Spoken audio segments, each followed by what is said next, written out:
Ja tu mēģini sūtīt cilvēkiem bildes no sava telefona vai arī publicēt tās internetā, pārtrauc to darīt, līdz tu zini, ka tas ir droši. Te būs piemērs.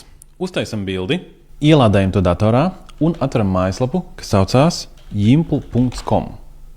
Šeit augšā pielādēšu bildi, ko tikko uzņēmu, un dažas sekundes, un tas pasaka precīzi, kurā vietā es atrodos. Tas var parādīt to uz kartes.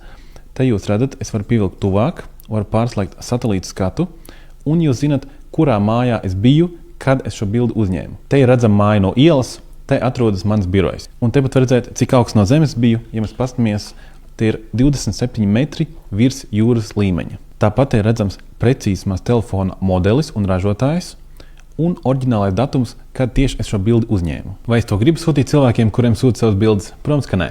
Tad kā mēs to varam noslēpt? Ja tu lieto Android, atver savu mobilā telefona kameru, uzspiedz bultiņu augšā un uz uzstādījumiem.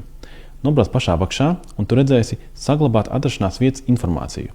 Man tas šobrīd ir ieslēgts, bet es tagad to izslēgšu.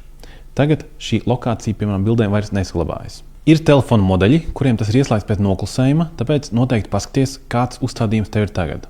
Lai izslēgtu to priekš iPhone, atver uzstādījumus, aizej uz privātums drošība, atrodi lokācija un atrodi kamera. Norādi, ka kamerai tu nekad nevēlies dot atļauju tavai lokācijai piekļūt. Bet ko darīt, ja bilde jau ir uzņemta un tu tagad vēlies noņemt lokācijas informāciju no tās? Atveram to pašu mājaslapu jimpl.com, kur es jau ielādēju bildi, un zem šīs bildes ir poga Remove Metadata. Ja es to uzspiežu, tas man ļauj lejupielādēt šo bildi tīrā veidā bez šīs informācijas. Saglabā šo video, varbūt noderēs vēlāk, un līdz nākošajai reizei.